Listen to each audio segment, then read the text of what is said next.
पवन जी, मेरा सवाल आपसे ये है कि क्या अगर डोनाल्ड ट्रंप इस वक्त यूएस में प्रेसिडेंट रहते तो सिचुएशन क्या अलग होती? क्या चाहे रूस यूक्रेन की हम बात करें या फिर अभी जो ईरान ने हमला किया इराक में अमेरिकी सैन्य ठिकानों पर उसकी बात करें, तो डिसीजन मेकर और लीडरशिप के मामले में?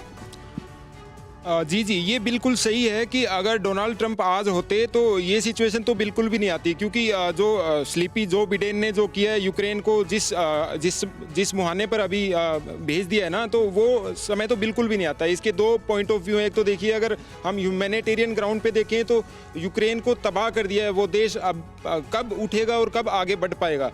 और जो बिडेन अगर थोड़ा बहुत भी अगर यूक्रेन का अगर सोचता है, फेवर उसका सोचता है, तो आज तक एक बार भी 18-19 दिन हो गए, एक बार भी कहीं पे भी पीस की बात नहीं की है कि यूक्रेन में कहीं न कहीं पीस हो। वो हर बार उसको उकसाने के लिए यही बोलता रहता है कि हम वेपन्स भेज रहे हैं, वेपन्स। तो बार बार ये कहा जाता है कि जो बाइडेन ने, अमेरिका ने, यूरोपियन कंट्रीज ने उकसाया व्लादिमीर पुतिन को इस हमले के लिए, लेकिन अब क्या हो रहा है? अब तो प्रेसिडेंट ज़ेलेंस्की बार बार ये कह रहे हैं कि हम हर मुद्दे पर बातचीत करने के लिए तैयार हैं, नेटो की सदस्यता के लिए दबाव नहीं डालेंगे, डोनबास पर बात करेंगे, क्रीमिया पर बात करेंगे। अब क्यों पुतिन ये वॉर नहीं रोक रहे? देखिए, पहले वो ट्रंप का मैं कनेक्शन बता दूं, ट्रंप और पुतिन के बीच में जो रिलेशनशिप थी वो डिफरेंट थी। दूसरी बात, जो बहुत तेजी से जो बाइडेन का जो पॉपुलैरिटी है अमेरिका में गिरी है, उसके बाद वो परेशान है कैसे अपने आप को उठाएं।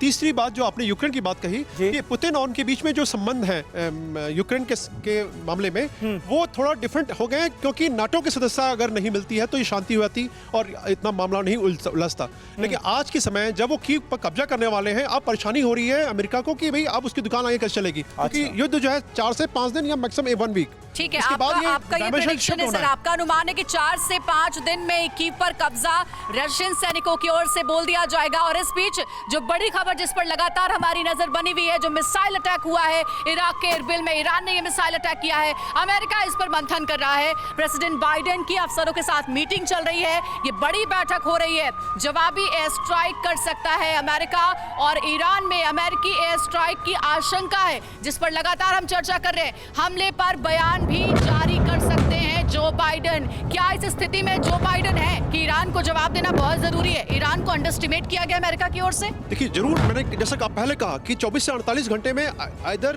जो कॉम्बैट यूएवीज है, जिसे युकाव कहा जाता है, उसका हमला जरूर होगा। वो अपनी सेनाएं ना भेजें, अमेरिकी फाइटर्स ना जाएं, लेकिन ड्रोन जरूर जाकर उस पर हमला करेंगे। ये आपको बस 24 घंटे में इसकी खबर मिलेगी। लेकिन ये अभी नहीं चाहेगा अमेरिका की सीधे वो 1-to-1 फेस करे ईरान को, क्योंकि अभी वो स्थिति में है नहीं, उसका उद्देश्य कुछ और है।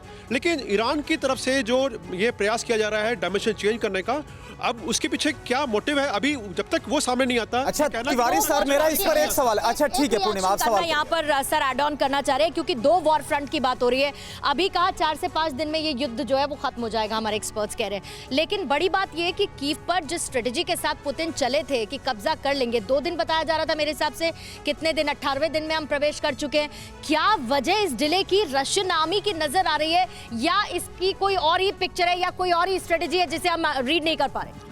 या मैं आपको ये बताना चाहूंगा, थोड़ा समय लूंगा, थोड़ी सी इसकी डेप्थ एनालिसिस करना चाहूंगा। इस बात पे बहुत जरूरी है समझना कि आखिर ये डिले क्यों हो रहा है। इतना बड़ा बादशाह उस एरिया का, और ये छोटे से यूक्रेन को डीनाटोफाई करना या डिमिलिटराइज करना जो उसकी ऑब्जेक्टिव थी, वो पूरी क्यों नहीं हो रही है? देखिए, रशिया यूक्रेन जो है ना, वहां पे सिविलियंस लड़ रहे हैं, तो ये सिविलियंस कैसे लड़ रहे हैं? हमें इस बात को समझना पड़ेगा कि आखिर ये 25, 26, 27 लाख की सेना कहां से आ गई इनके पास। ये देखिए, ये जो कॉन्स्क्रिप्शन का जो तरीका है, 13 साल 14 साल के बच्चे स्कूल में, आपको पता होना चाहिए जब पहली बार भी वॉर हुआ था तब भी वहां के बच्चे लड़े थे। ये यूक्रेन जो है, ये सिविलियन ड्रेस यूनिफॉर्म में कैसे आ गया? क्रिएटिविटी, रिसोर्सफुलनेस, सभी के हाथ में हथियार, ये सिविलियंस नहीं है, ये मिलिट्री पर्सनल है। 18 साल की उम्र में वहां पे सभी को मिलिट्री ट्रेनिंग करनी जरूरी है। बड़ा मैसेज है सभी देशों के लिए, हमारे देशों के लिए। बड़ी बात आपकी तरफ सर कही गई है। तिवारी सर, अब मेरा एक सवाल इसको लेकर है, जो अभी हमने ये बात बताई है कि जो बाइडेन की तरफ से खुद स्टेटमेंट दिया जा सकता है, एयर स्ट्राइक हो सकती है अमेरिका की तरफ से, लेकिन सवाल यह है कि हमले को लेकर ही अगर हम बात करें, मुझे लगता है कि 5 घंटे ज्यादा का वक्त हो गया है। इतना वक्त क्यों लग रहा है जो बाइडेन को सामने आने के लिए, और क्या वाकई में हमला करेंगे, स्ट्राइक करेंगे? बाइडेन हमला नहीं करेंगे, बिकॉज इंटेंशन इसके पीछे कुछ अलग है। आप देखें, अमेरिका ने खाली एक ही इंडस्ट्री डेवलप की थी, वो आर्म्स इंडस्ट्री।